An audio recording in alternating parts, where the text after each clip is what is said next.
이사야서에는 이른바 두 왕의 이야기가 등장하지요. 두 왕이란 유다 왕인 아하스 왕과 히스기야 왕을 말합니다. 지난 주일에 살펴보았던 것처럼 선지자 이사야는 이 두 왕 이야기를 한 쌍으로 읽도록 하는 문학적 장치를 본문 몇 곳에 신겨 두었습니다. 예를 든다면 아하스의 본문인 7장 3절과 히스기야의 본문인 36장 2절에는 공히 양쪽 다 윗모 수도 곁 세탁자의 밭 큰 길이라고 하는 공통의 장소가 나오는 것을 볼 수가 있죠. 이를 통해서 갖고자 하는 이 이사야의 의도는 분명합니다. 히스기야에 대한 말씀을 보면서 아하스를 생각나게 하는 거죠. 그래서 두 왕을 비교 내지는 대조적으로 살펴보게 하는 장치다, 이렇게 이해하시면 되겠습니다. 종합해서 말하자면 아하스는 불신앙의 아이콘이고 히스기야는 믿음의 아이콘이죠. 이미 말씀드렸습니다. 이 두 왕의 이야기에는요, 비슷한 공통점이 여러 개 있어요. 그러나 차이점도 있습니다. 비슷한 상황에서 아하스는 불신앙의 모습을 보여주는 반면에 히스기야는 믿음으로 위기를 극복해 나가는 것이 성경에 증거되고 있습니다. 지난 시간에는 아수르 왕 사네립의 침략으로 인해서 유다 건국 이래 최대의 국가적 위기를 당한 히스기야가 어떻게 이 난국을 극복하였는가, 이것에 중점을 두고 말씀을 나누어 보았는데요. 자, 그는 하나님 앞에서 회개하고 자복했습니다. 오직 하나님만을 의지하면서 기도로 나아가지요. 기도는요, 내 문제를 하나님의 일이 되게 하고 하나님의 문제가 되게 하는 그런 능력이 있음을 꼭 기억하시기를 바랍니다. 그래서 어떤 큰 문제, 인생의 위기, 사회적인 위기, 이런 가운데서 우리가 해야 할 일은 기도하는 것밖에 없어요. 기도하면 하나님께서 들으시고 응답하십니다. 내가 마음 가운데 고통스럽게 붙잡고 있던 그 문제가 하나님의 문제로 바뀌어지게 하는 것, 그것이 바로 기도임을 우리가 잊어서는 안 되겠지요. 히스기야는 자기 자신의 왕이 있지 않습니까? 그럼에도 불구하고 자기 자신이 얼마나 무능한가에 대해서 하나님께 고백을 합니다. 또한 하나님께서 그분의 영광을 위해서 예루살렘을 구원해 달라고 이렇게 간구하죠. 그런 대목이 있습니다. 천하 만국이 주만이 여호와이신 줄을 알게 하옵소서, 이렇게 기도했을 때 하나님께서 움직이셨어요. 감동하시고 응답해 주신 것을 우리가 보았는데요. 하나님께서는 그분 자신의 영광을 위해서 또 기억할 것이 있죠. 그의 종 다윗을 위하여 예루살렘을 보호하며 구원하리라, 이렇게 약속을 주시죠. 그리고 어떤 일이 일어났습니까? 하나님께서 친히 사자를 보내셔서 그 적군과 싸우셨어요. 그리고 예루살렘을 보호하면서 또 구원해 주신 것을 우리가 보았는데요. 이를 통해서 우리는 그 제목이었던 것처럼 믿음이 이긴다, 기도가 이긴다는 그러한 메시지를 가슴 깊이 새길 수 있었습니다. 오늘도 설교 제목이 같습니다. 1번과 2번 이렇게 구분했을 뿐인데요. 또 맥락도 비슷합니다. 하지만 지난주와 비교해서 그 내용이 좀 더 개인적인 차원으로도 접근 가능한 본문이라고 먼저 말씀을 드리겠습니다. 오늘은 인생 최대의 위기를 맞은 히스기야가 어떻게 그 위기를 극복했는가, 이것에 대해 살펴봄으로써 우리도 살아가면서 언제든지 위기에 직면할 수 있습니다. 생사를 가르는 그 갈림길에 서게 될 수도 있어요. 이 피할 수 없는 인생의 위기를 어떻게 극복해 갈 수 있을까? 이에 대해서 하나님은 무엇이라고 말씀하시는가? 하나님의 말씀을 이 시간에 들어보도록 하겠습니다. 본문 1절에 보면요, 그때 히스기야가 병들어 죽게 되었다, 이렇게 말씀하고 있어요. 여기 그때는 언제를 말하는 것이겠습니까? 당연히 문맥상으로 앞에 나오는 내용이겠죠. 아수르 왕 사네립이 군대 장관 랍사게를 보내서 예루살렘을 치게 한 그때죠. 거꾸로 말하면 예루살렘이 아수르의 침략을 받아서 함락의 위기에 나라가 망할 지경에 처한 때죠. 그때로 볼 수가 있는데, 자, 그래서 히스기야가 마치 그 아수르의 침략으로 말미암아 스트레스를 크게 받아서, 스트레스를 만병의 근원이라고 하잖아요. 그 스트레스를 크게 받아서 몸져 누운 것이 아닌가 이렇게 생각할 수가 있어요. 하지만 사실은 히스기야가 병들어 누운 죽을 병에 걸린 오늘 이 사건이요, 사실은 우리가 살폈던 36장, 37장의 그 전쟁 상황, 그 사건보다 더 먼저 있었던 일임을 기억할 필요가 있습니다. 오늘 이 사건이 지난주에 살폈던 본문보다 사실은 먼저 있는 일이라는 거예요. 선지자가 이 책을 기록할 때요, 연대기적으로, 그러니까 사건이 일어난 순서에 따라서 이 책을 기록하지는 않았습니다. 필요에 따라서, 때로는 의도에 따라서 사건이 일어난 순서를 이렇게 재배치하기도 했다, 이렇게 말씀을 드리고요. 그 효과가 있겠지요. 이야기상으로 극적인 효과를 더하기 위해서예요.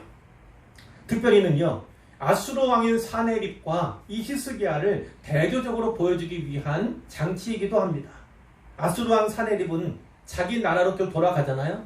그리고 자기가 섬기는 그 신의 신전에서 경배하다가 자기 아들들에게 칼에 맞아서 죽임을 당하게 되죠. 반면에 히스기야는 죽을 위기 앞에서 믿음으로 살게 되는 것에 대해서 대조적인 이야기를 하고 있다는 것입니다. 히스기야가 병들어 죽게 되었을 때 선지자 이사야가 왕에게 나와서 여호와 말씀을 전했어요. 하나님께서 너는 내 집에 유언하라, 내가 죽고 살지 못하리라 하셨습니다, 이렇게 와서 말씀을 한 거죠. 그러니까 그것은 내가 죽을 병에 걸리고 고통 가운데 있지만 그럼에도 삶의 희망을 갖고 있던 그에게는요, 치명적인 겁니다. 하나님께서, 그분이 생사를 주관하시는 분인데 하나님께서 이제 유언하라, 네가 죽고 살지 못하리라, 이런 말씀을 하셨으니까 어떤 거죠? 이제는 사형 선고를 받은 것과 다름이 없는 상태가 되는 겁니다. 이때 히스기야 나이가 얼마인지 아십니까? 39살이었어요. 39살의 나이에 이 죽을 고비를 갖게 된 것이죠. 구약은 오래 사는 것, 장수하는 것을 하나님의 복이라고 분명히 말씀을 하잖아요. 히스기야는 하나님 여호와를 의지하는 면에서는요, 유다의 모든 왕들 가운데 전무후무한 왕으로 평가를 받는 인물이었잖아요. 이렇게 나름대로 신실하게 하나님을 경외하며 살아온 히스기야에게는요, 청천벽력과도 같은 일이 아닐 수 없었을 겁니다. 또 나이도 젊잖아요. 쉽게 받아들일 수 없는 그러한 상황이었음을 우리가 본문을 통해서 알게 되는데, 그때 그의 심정이 어땠을까가 잘 나와 있어요. 자, 10절부터 13절에 보면 이제 히스기야가 나음을 입고 노래한 그 시가 여기 있는 거거든요. 근데 그 앞부분은 그가 처음에 어떤 고통을 당했는가에 대해서 분명히 기록하고 있어요. 10절에서 13절에 있죠. 제가 부분 말씀드리냐면 이런 생각을 하는 겁니다. 내 중년에 결국 수월의 문에 들어가게 되었구나. 이 수월이라는 것은 무덤으로 해석할 수 있고, 지옥으로도 해석할 수 있고, 죽음으로도 해석할 수 있어요. 어쨌든 죽은 자가 가는 곳이 수월인데 그 수월의 문에 들어가게 되었구나. 내 여생을 빼앗기게 되었구나, 이렇게 생각했다는 거예요. 11절에 보면 내가 산자의 땅에서 다시는 여호와를 뵙지 못하게 생겼구나. 내가 이 땅에 살아가는 사람들 중에서 이제 한 사람도 다시는 보지 못하겠구나, 이렇게 얘기를 하고요. 12절에 보면 나의 거처는, 목자가 장막을 걷고 다른 데 이동하는 때 장막을 걷잖아요. 그것과 같이 내 장막은 이제 옮겨졌다. 그리고 직공이 배를 짤 때에 말아서 배를 짜잖아요. 내 생명이 마치 그 배와 같이 말림을 당하는구나. 주께서 나를 그 배를 틀에서 끊으심 같이 나를 곧 끊으시겠구나. 조석관에 아침과 저녁 사이에 나를 끝내시겠구나. 13절에 내가 아침까지 견디어 싸우나 주께서 사자같이 내 모든 뼈를 꺾으시오니 조석관에 나를 끝내시리라. 죽음의 두려움 가운데서 있었던 거예요. 자, 이 생과 사의 갈림길에 또 사망의 음침한 골짜기 안에 놓인 한 인생의 고백을 우리가 듣게 되는 것이죠. 여러분, 세상에요, 죽음이 두렵지 않은 인생이 있겠습니까? 아무 걱정 없이, 아무런 염려 없이 죽음을 선뜻 받아들일 수 있는 그런 사람이 있겠습니까? 스스로 답해 보세요. 이 생사 갈림길에서 히스기야는 무엇을 했습니까? 우리가 읽었던 것처럼 그는 하나님께 기도했습니다. 기도하는 모습이 연상이 되죠. 얼굴을 벽으로 향해 한 채 심히 통곡했다고 되어 있어요. 왜 벽을 향했죠? 어떤 표현일까요? 어떤 마음의 고백이었습니까? 이제 하나님만 바라보겠다는 거예요. 다른 사람들이 하는 말 듣지 않겠습니다. 다른 사람들이 나에게 하는 행위 보지도 않겠습니다. 오직 하나님만을 의지하고 하나님만을 바라보고 하나님만 듣겠습니다. 이러한 고백인 거예요. 그리고 심히 통곡하면서 눈물로 하나님께 기도를 드린 거죠. 13절 이하 말씀, 아까 말씀드린 것처럼 나은 뒤에 부른 노래인데 이제는 14절과 16절 말씀을 살펴보았으면 좋겠어요.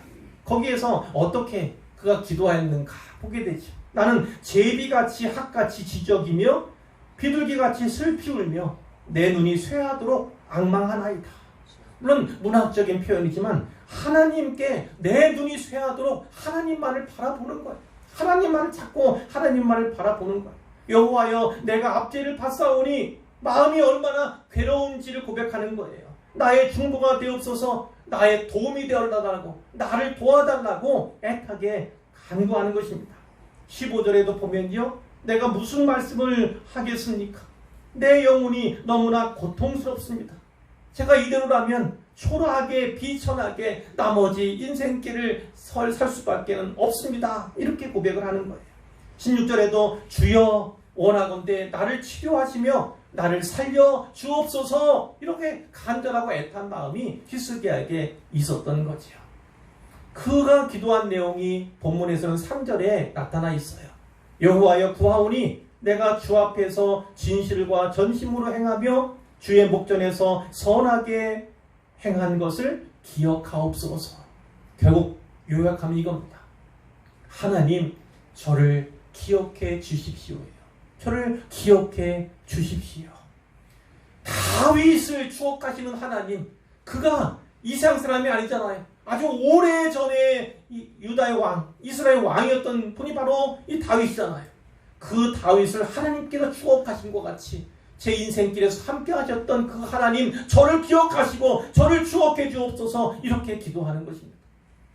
그나마도 히스기야는 아까 나눈 것처럼 하나님께 보여드릴 만한 것이 있었던 사람이에요.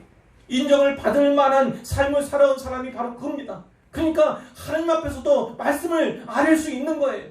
제가 진실되게 행하고 전심으로 하나님 경외했던 그리고 하나님 목전에서 선하게 행한 모든 것들을 하나님께서 기억하여 주옵소서, 이렇게 간절히 구하는 것이죠. 우리가 어떤 인생의 위기 가운데서 또 죽음의 위협을 받는 그런 가운데서 기억할 것이 있다면 이렇게 히스기야처럼 하나님, 저를 기억해 주십시오, 이렇게 간구할 만한 그런 기도의 내용과 소재가 있다면 얼마나 좋겠습니까? 얼마나 좋겠습니까? 간절히 원하기는요, 히스기야처럼 하나님께 이렇게 기도할 수 있는, 저를 기억해 주십시오, 이렇게 간구할 수 있는 그런 분들이 되시기를 주님의 이름으로 축원합니다. 이 사람은 치료해달라고, 날 살려달라고 매달렸어요. 인생 위기 가운데 중요한 것이 바로 그겁니다. 어찌하든지 하나님의 은혜로 말미암아 나를 살려달라고, 살고자 하는 그런 힘, 특별히 39밖에 되지 않은 그런 나이잖아요. 중년의 나이지 않습니까? 그러니까 이 생명이 보존되고자, 하나님의 은혜로 말미암아 수명 연장되고자 하는 그러한 마음의 열정이 있어야 됩니다. 열심히 있어야, 살고자 하는 의욕이 일단은 중요한 거지요. 자, 하나님의 말씀이 두 번째로 이사야에게 임했어요. 너는 가서 히스기야에게 이렇게 말하라. 열왕기하 20장에 보면요, 좀 더 구체적으로 되어 있어요.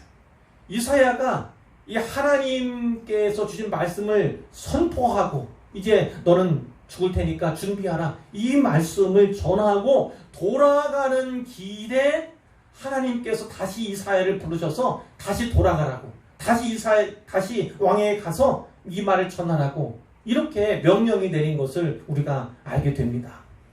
자, 무슨 말씀이냐면 하나님께서는 마치 응답할 준비를 하고 계셨던 것처럼 즉답을 하신 거예요.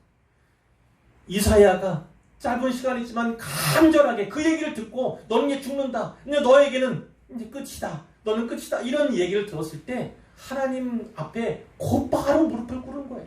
벽면을 향하고 하나님만을 바라보고 그리고 하나님께 간절한 기도, 눈물과 통곡의 기도를 드린 거죠. 그 얘기를 듣고 드리고 그리고 이제 가던 이사야에게 하나님께서 다시 말씀하신 거니까 그 시간이 불과 오래지 않은 것이고 하나님께서 마치 그 기도를 듣기 원하셨던 것처럼 응답을 준비하셨던 것처럼 바로 즉답을 하신 것을 우리가 기억할 필요가 있습니다. 자, 5절에 보니까 내 조상 다윗의 하나님 여호와께서 이같이 말씀하시기를 내가 네 기도를 들었고 내 눈물을 보았노라. 먼저 볼 것은 여기에도 내 조상 다윗의 하나님 여호와라고 하나님께서 자기 자신을 소개하고 있다는 거예요. 그것을 잘 기억하고 깨달을 필요가 있는 겁니다. 다윗을 기억한다는 건 그와 나는 사랑의 우정과 교제의 사귐을 기억하기도 하지만 다윗과 맺은 하나님의 언약에 대해서 하나님이 잊지 않고 기억하신다는 것을 그것을 의미하기도 합니다. 그리고 하나님께서 하나님 자신을 위해서 뿐만 아니라 다윗을 위해서 구원하시고 다윗을 위해서 응답하시는 것이 성경에 많이도 사실은 나옵니다. 하나님께서는요, 하나님은 크신 분이라서 너무나 감당할 수 없는 분이에요. 내 하나님으로 고백되어지고 누구의 하나님으로 고백되거나 하는 것이 마치 제한되는 것만 같은 그런 느낌을 주는 분이 바로 우리 하나님이에요. 그런데 놀라운 것은 하나님께서는요, 여기서도 하나님을 다윗의 하나님이라고 이렇게 말씀하고 있다는 겁니다. 우리가 구약 그 앞에 본문들에서 많이 보잖아요. 이 아브라함의 하나님, 나는 아브라함의 하나님이다, 나는 이삭의 하나님이다, 나는 야곱의 하나님이다, 이렇게 말씀을 하십니다. 기억하셔야 합니다. 이 아브라함과 이삭과 야곱은 나이가 차면서 수완이 닿으면서 이제 천국 간 사람들이잖아요. 천국 간 사람들. 그러나 그 계대를 이어서, 믿음의 계대를 이어서 하나님은 그들을 만나주시고 또 그들과 언약하시는 하나님, 은혜를 베풀어 주시는 하나님으로 성경에 나와 있다는 거예요. 하나님께서는 크신 분이고 우리와 비교할 수 없는 분이라서 누구의 하나님으로 감히 일컬어지기 어려운 그런 분임에도 불구하고 하나님은 나는 아브라함의 하나님이야, 나는 이삭의 하나님이야, 나는 야곱의 하나님이야, 나는 다윗의 하나님이야, 이렇게 불리기를 기뻐하신다는 사실을 반드시 붙잡으시기를 바랍니다. 그래서 다윗이 시편에서 그렇게 많이도 나의 하나님, 나의 하나님으로 여호와를 고백하고 부르는 것처럼요, 우리에게도 그러한 부름이 있어야 한다는 거예요. 하나님을 나의 하나님으로, 나의 하나님으로. 우리 한 사람 한 사람 대적의 하나님, 누구의 하나님, 이렇게 불려지기를 기뻐하시는 분이 바로 우리 하나님이라는 사실을요, 꼭 기억하시기를 바랍니다. 아멘. 자, 자기 이름을 불러서 한번 불러보겠어요. 제가 한 것처럼. 자, 시작. 좋으셨어요? 대속의 하나님, 이렇게 불려지기를 기뻐하시는 하나님이다, 이렇게 묻고 이렇게 믿고 여러분도 여러분의 이름을 불러서 붙여서 해보시라는 말씀이에요. 시작. 네. 나의 하나님으로 고백되고 그리고 여러분의 자녀들에게는 너희 어머니, 너희 아버지의 하나님이다, 이렇게 일컬어지는 은혜가 여기에 계신 모든 가정과 성도님들에게 있기를 주님의 이름으로 축원합니다. 하나님께서는 그 다윗 때문에, 다윗과 맺은 언약 때문에 그 아하스 왕, 하나님께서 응답하시기가 쉽지 않은 그 왕에게도 은혜를 베푸신 것이고, 이 히스기야에게도 또 은혜를 베푸시는 것, 그것이 하나님 자신을 위한 것이긴 하지만 다윗을 기억하시고 다윗을 추억하시는 것이라는 것을, 그 때문임을 우리가 잊어서는 안 되겠지요. 하나님이 이렇게 말씀하십니다. 내가 네 수 안에 15년을 더하고 너와 이 성을 아수르 왕의 손에서 건져내겠고 내가 또 이 성을 보호하리라, 이렇게 말씀을 해요. 자, 15년의 생명이 연장되었어요. 그런데 생각해 보면요, 히스기야가 구한 것은, 이 죽음의 위에서 구한 것은요, 저를 살려주세요, 저를 살려주세요, 이렇게 기도한 것뿐입니다. 근데 그 기도에 대한 응답이라면 내가 네 수 안에 15년을 더해주겠다, 이것은 좋은 응답이에요. 그가 바라던 응답입니다. 그러나 뒤에 너와 이 성을 아수르 왕의 손에서 건져내겠고 내가 또 이 성 예루살렘을 보호하리라 하시는 말씀은 구하지 않은 내용을 하나님께서 주신 거라고요. 주신 거잖아요. 제가 말씀을 미리 드렸죠. 이 오늘 사건은 지난번에 살펴보았던, 지난 주일에 살펴보았던 그 전쟁 상황보다 역사적으로 약 2 내지 3년 전에 있었던 일이에요. 자, 비록 가나안 지역에도 이 아수르의 위협이 점차 증가하고 있었지만 아직은 예루살렘이 침공을 당할 그런 때는 아니고 2, 3년 뒤에 그 일이 있게 된다는 것이죠. 그런데 하나님께서 구하지 않은 것을 주신 것을 통해서 우리가 알게 되는 것이 있어요. 히스기야의 운명과 예루살렘의 운명, 유다의 운명이 묶여 있다는 사실을 우리가 발견하게 된다는 것입니다. 그러니까 히스기야의 생명을 연장시켜 주신다는 것은 유다 백성에게 주시는 은혜라는 것도 우리가 알게 되는 것이지요. 히스기야가 죽는다는 것은 유다가 멸망한다는 것을 의미하는 것이고요. 히스기야가 구원을 받는다는 것은 유다가 구원을 받는다는 것을 의미하지요. 그나마도 히스기야는 유다 왕들 가운데 하나님이 기뻐하시는 왕이었습니다. 하나님 마음에 합한 그런 왕으로서 살았던 사람이 이 사람이에요. 자, 그런데 우리가 다음 주에도 살펴보겠지만 아쉬움이 있죠. 아쉬움이. 히스기야가 그 아들을, 히스기야가 다음의 왕들을 자기와 같이 하나님을 경외하고 하나님을 의지하는 자로 키웠다면 유다의 역사는 어떻게 되었을까요? 그것을 우리가 생각할 필요가 분명히 있는 겁니다. 하나님께서 이 말씀을 하신 다음에 징조를, 표적을 주십니다. 7절에 보니까 이는 여호와께로 말미암는 너를 위한 징조이니 그 여호와께서 하신 말씀을 그가 이루신다는 증거니라.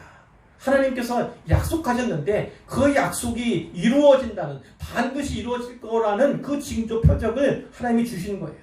물론 열왕기하 20장에 보면 히스기야가 둘 중에 하나를 구합니다. 이사야가 얘기를 하지요. 하나님께서 징표 주실 건데 해 그림자가 10도를 나아가는 것을 구하겠습니까? 아니면 혹 10도를 물러가게 하는 것을 구하겠습니까? 이렇게 얘기를 했더니 히스기야가 무엇을 말합니까? 그림자가 앞으로 나가기는 쉬운데 뒤로 가기는 어려우니까 나는 그것을 택하겠소, 이렇게 얘기를 한 거죠. 그래서 하나님께서 이제 그 징조를 주신 건데 8절에 보면 아하스의 해시계가 나아갔던 해 그림자를 뒤로 10도를 물러가게 하리라, 하나님이 말씀한 징조로 이 표적을 주신 것입니다.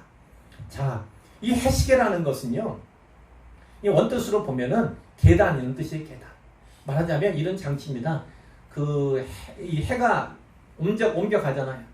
그래서 그림자가 생기는데 그 그림자가 만들어 놓은 그 계단에 그림자가 올라가는 그런 모습으로 이제 장치가 만들어진 거예요. 그래서 시간을 정할 수 있도록 한 어떤 시계를 또 정하는 그 장치, 알아보는 장치로서 이해하면 되는데, 사실 이 아하스의 해시계에 대해서는 밝히 아는 바가 없어요. 어떤 모습인지 모양은 어떻는지 그것에 대해서 정확한 정보는 없어요. 그러니까 이 10도라고 하는 것도 사실은요 불명확합니다. 10도가 10시간을 말하는 것이 무엇을 말하는 건지 그것을 사실은 알 수 없다. 중요한 것은 무엇이냐면 하나님께서 기적을 베풀려고 하신다는 거예요. 초자연적인 기적을 통해서 이 히스기야에게 표적을 보여주시기를 원한다는 것을 우리가 알면 되는 것이고, 여기서 중요한 것 가운데 하나가 바로 이겁니다. 선지자 이사야는요 이 두 왕의 이야기를 한 쌍으로 보도록 읽도록 하는 문학적 장치를 숨겨두었다, 감춰두었다, 이렇게 말씀을 드렸는데 오늘 본문에서도 바로 그것이 나타나는 거예요. 이게 뭐냐면 아하스의 해시계입니다. 아하스의 해시계. 아하스는 선대왕이에요. 자기 아버지입니다. 그 아하스가 바벨론과 연결되어 있었거든요. 바벨론과. 그래서 그곳에 방문한 적도 있고, 거기서 그 바벨론에서 신신문물로 이 해시계를 들여와서 설치를 한 거예요. 설치를 한 거. 자, 아까 말씀드렸죠? 아하스는 불신앙의 표본이고 히스기야는 믿음의 표본, 가장 이상적인 왕의 모형으로서 성경에 기록되고 있는 건데, 말하자면 이 히스기야본을 보면서 아하스에 대해서 다시 생각하도록, 비교하고 대조하도록 하는 장치가 바로 그거다. 다시 한번 말씀을 드리는 거고요. 결국 이겁니다. 아하스와 같이 악한 유다 왕들 때문에, 물론 지도자들도 함께지만 그 왕 때문에, 그들이 범한 죄 때문에 유다는 심판당하고 멸망할 수밖에 없게 된 거예요. 그런데 히스기야와 같은 이 왕이 나면 하나님께서 다시 기대하시는 거죠. 그리고 왕의 수완을 늘려주는 것처럼 유다도 생존할 수 있는 기간들이요, 망하지 않고 존속할 수 있는 기간들이 자연적으로 같이 늘어나게 되는 것입니다. 그러니까 이 히스기야와 유다의 운명이 이제 운명 공동체로 하나로 묶여 있음을 우리가 보게 된다, 이 말씀이고, 실제로 해시계가 나아갔던 해 그림자가 10도를 뒤로 물러갔으니까 뭐 시간이 거꾸로 흐르는 거, 그런 걸 연상할 수가 있어요. 어쨌든 그런 기적의 일을 통해서 하나님께서 분명히 이 약속, 히스기야의 수완이 15년 늘어날 것이고, 그리고 하나님께서 이 성을, 예루살렘을 보호할 것이라는 약속이 반드시 이루어질 것에 대해서 알고 있는 거죠. 자, 자기는 15년 수완 연장을 받았어요. 그것은 무엇이냐면 히스기야가 죽지 않는다는 거죠. 15년 동안 죽지 않는다. 그리고 이후에 약 2, 3년 가운데 이 유다 나라의 최대의 위기가 있었잖아요. 바로 그 아수르 왕이 쳐들어왔고, 그래서 나라가 존망의 위기에 있었지만 히스기야는 담대할 수 있었던 겁니다. 오히려 백성들에게, 사신에게 조용히 하라고, 묵묵하라고 말할 수 있었던 것도 이런 약속이, 또 자기의 운명, 그 유다의 왕이 자기잖아요. 자기가 죽지 않는데 유다가 망할 리가 있겠습니까? 자기가 왕으로서 유다 나라와 운명 공동체는 사실을 그가 잘 알았기 때문에 그렇게 담대할 수 있었음을 우리가 또한 깨닫게 되는 것이지요. 자, 21절로 가보면 이사야가 말합니다. 한 뭉치 무화과를 가져다가 종처에 붙이면 왕이 나으리라, 이렇게 이야기를 하죠. 이걸 통해 우리가 알게 되는 것이 있어요. 히스기야가 죽을 병은 죽을 병인데 속병은 아니었나 보다. 속병은 아니었나 보다.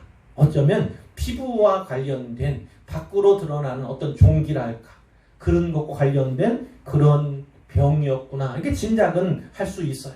하지만 무화과가 무슨 의학적인 효력이 있어서 어떤 의약품 발랐을 때, 약을 발랐을 때 하는 그런 효과가 있어서일까? 물론 그럴 수도 있죠.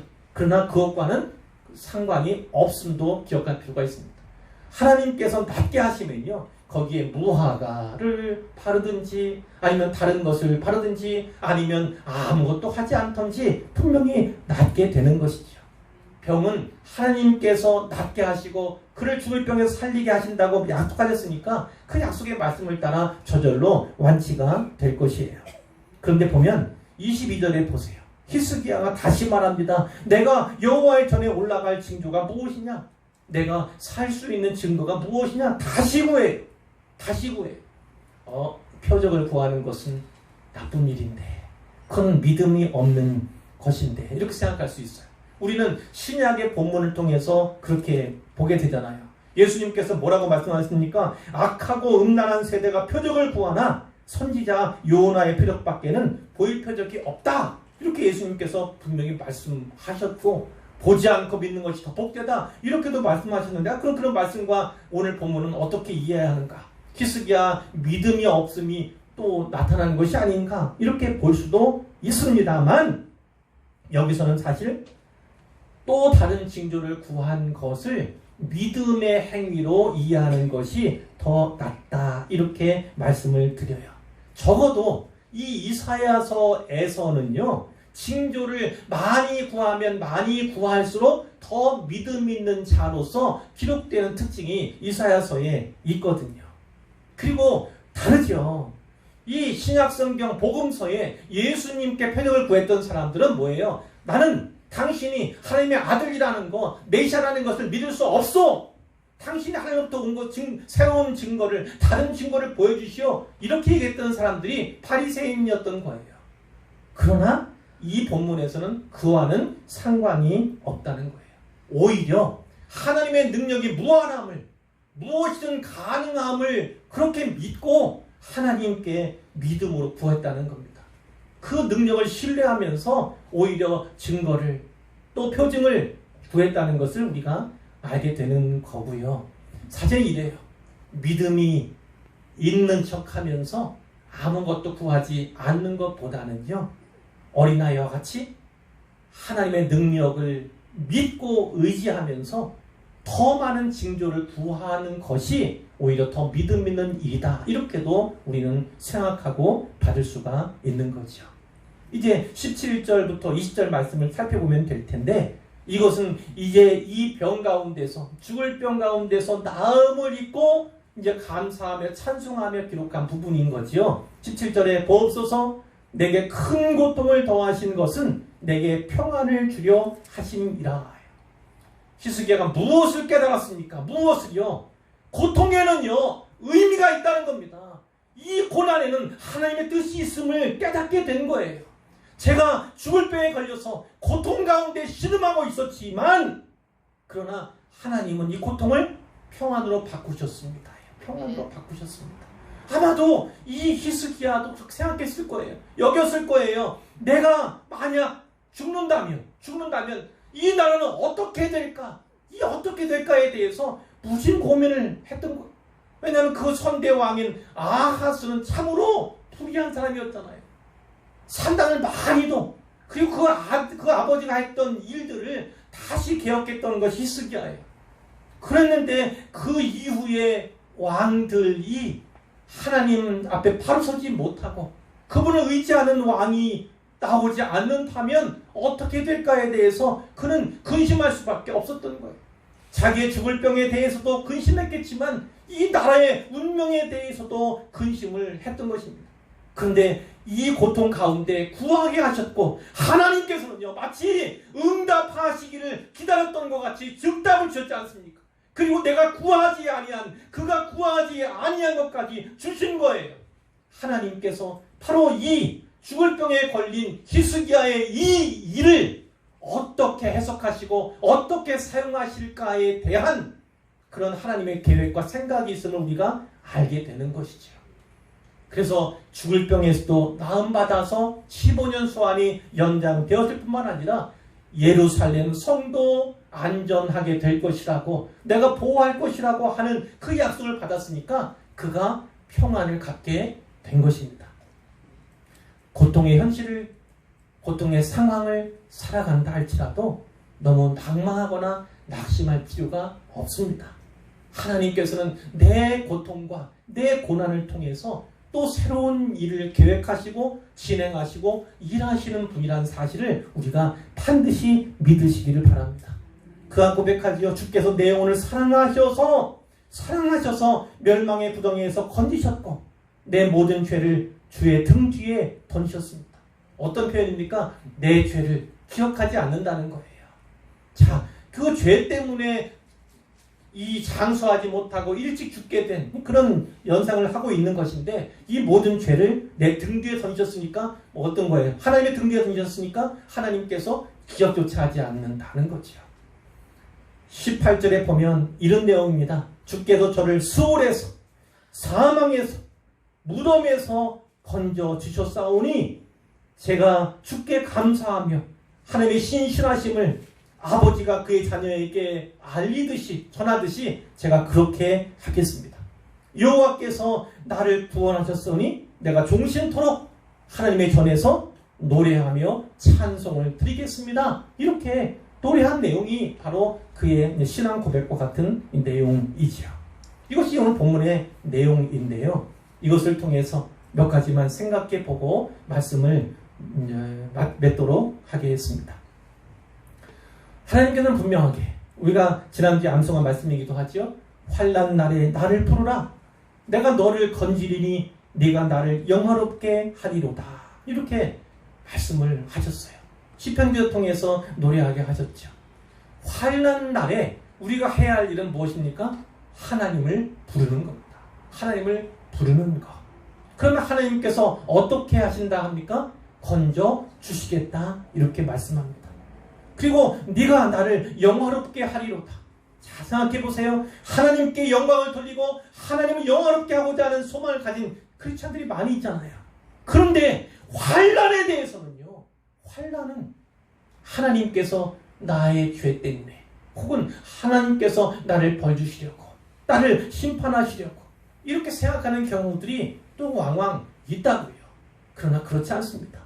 이 환난이나 이 고난은요, 하나님께서 하나님을 더욱 찾도록 간절히 부르도록 이렇게 준비하신, 그렇게 예비하신 우리 삶의 무대 장치라는 사실을 꼭 기억하시기를 바랍니다.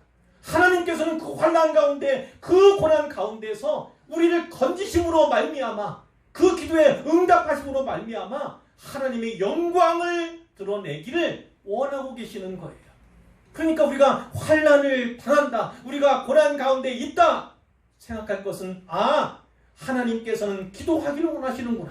하나님께서는 이 사건을 통해서, 이 일을 통해서 하나님의 영광이 나타나고 드러나게 하시기를 원하시는구나. 이렇게 생각한다면 틀림이 없습니다. 그것이 성경의 분명한 증언이지요. 우리가 매일 새벽에 그리고 밤 9시마다 그 간절히 구하는 기도의 제목들이 많이 있지 않습니까? 아주 많이 있습니다. 그 가운데도 역시나 우리가 영순이 이렇게도 얘기하지만 어쨌든 간에 가장 먼저 기도하는 기도 제목들이 몇 개가 있지 않습니까? 그렇게 때로는 사망의 음침한 골짜기를 걸을 수밖에 없고 생사의 갈림길에 놓일 수도 있는 것이 바로 인생입니다. 그러나 이때 해야 할 일이 무엇입니까? 기도하는 겁니다. 기도하는 거예요.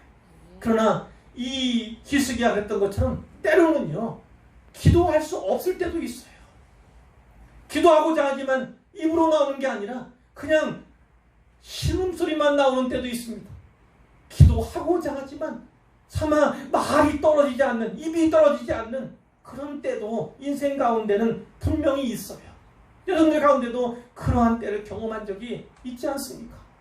그러나 중요한 건 우리 하나님께서는요, 때로는 그렇게 신음한다 할지라도, 말 못한 사정 가운데 고통스러워한다 할지라도 하나님은 그것을 기도로도 받으시는 분이라는 사실을 꼭 기억하시기를 부탁을 드립니다. 하나님은 모든 상황 가운데서 우리의 형편을 아시고요, 우리의 간구를 들으시는 분인데, 그것이 차마 입으로가 아니고 말로 하는 것이 아니라 할지라도 그 신음, 그 눈물, 그리고 그 고통, 그 모든 것을 기도로 받으시는 분이라는 것을 꼭 기억하시기를 부탁을 드립니다. 우리가 좀 이따가 찬양할 찬양곡이 하나가 있어요. 누군가 널 위해 기도하네. 거기에도 보면 그런 계속 가사가 있지 않습니까? 당신이 지쳐서 기도할 수 없고 눈물이 빗물처럼 흘러내릴 때 주님은 아시네 당신의 약함을. 당신이 외로이 홀로 남았을 때 당신은 누구에게 위로를 얻나? 주님은 아시네 당신의 마음을 그대 홀로 잊지 못함을. 그래서 뭐라고 말씀하냐면 조용히 그대 위에 누군가 기도하네. 네가 홀로 외로워서 마음이 무너질 때 누군가 널 위해 기도하네. 이렇게 하잖아요.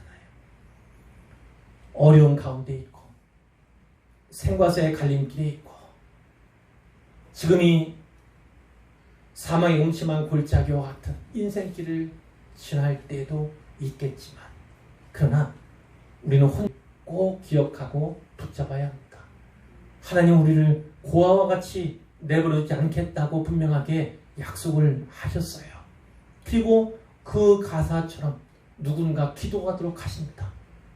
그가 기도하지 못해도 우리가 충보할 수 있도록 하시는 분이 바로 하나님이시고 그뿐만 아니라 로마서 8장 26절의 증언과 같이 성령도 우리의 연약함을 도우시나니 우리가 마땅히 기도할 바를 알지 못하나 오직 성령이 말할 수 없는 탄식으로 우리를 위하여 친히 간구하시느니라. 이런 말씀이 있어요.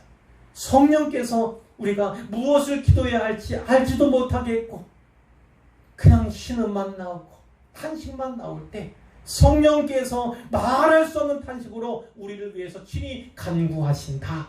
이렇게 말씀하십니다. 누군가 우리를 위해 기도한다는 건 우리가 누군가를 증거한다는 것을 뛰어넘어서 그 차원 이상으로 성령 하나님께서 바로 그를 위해서 친히 간구하신다는 그러한 고백이기도 한 것입니다. 이것을 꼭 기억하셨으면 좋겠고 이제 한 가지만 더 말씀을 드리자면 사실은 이 말씀을 준비하는 가운데서 계속 제 뇌리에 계속 있었던 것이 바로 묶인다는 거예요. 묶인다는 거. 말씀 본문 가운데서 유다의 운명이 히스기야와 묶여있고 히스기야의 운명이 유다와 묶여있음을 분명히 말씀을 드렸어요.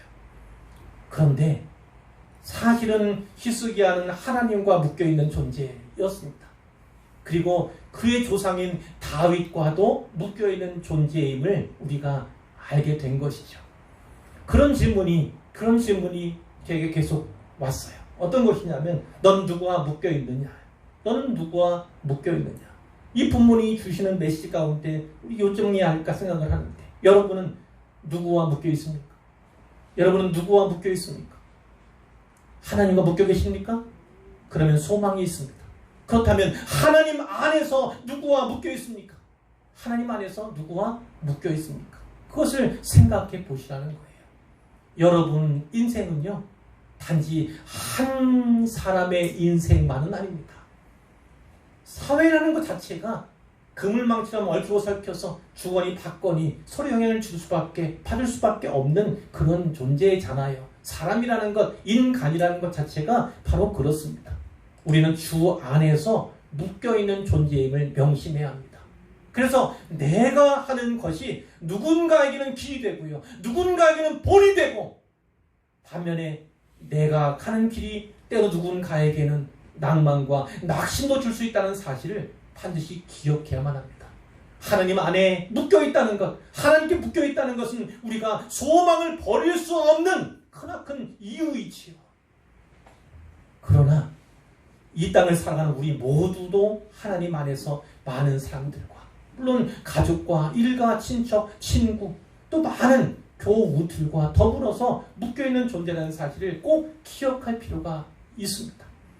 제가 한 예로 여기에 오셨을 때 권사님과 더불어 오셨을 때 이렇게 말씀을 드린 적이 있어요. 저는 많이 이야기를 나눠본 적도 없고 형편에 대해서 잘 알지도 못합니다.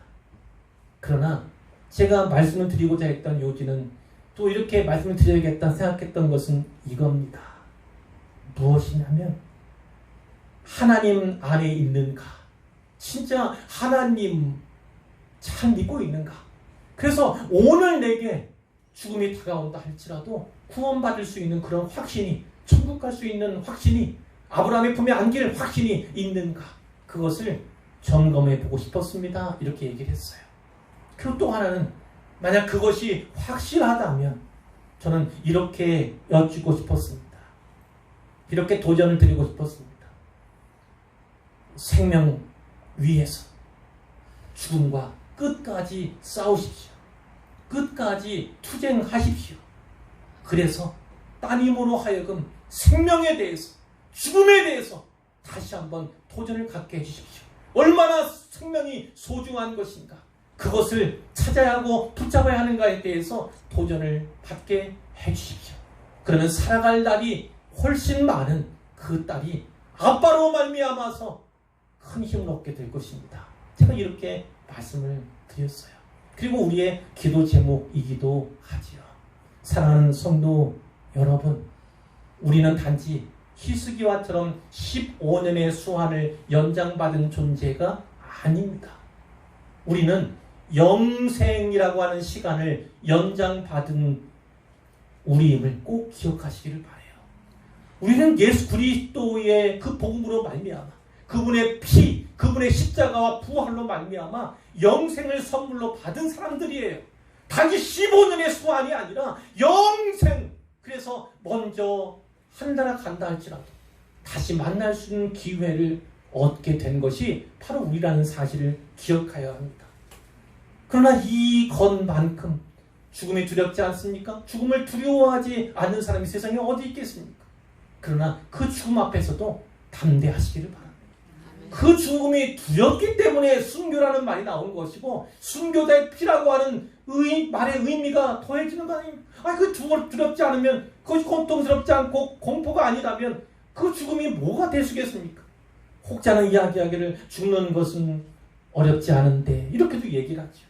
병들지 않고 사고나지 않고 잠자다가 그냥 갔으면 좋겠다, 이런 얘기를 하시는 분도 계세요. 그러나 누구에게든 다 죽음은 두려운 겁니다.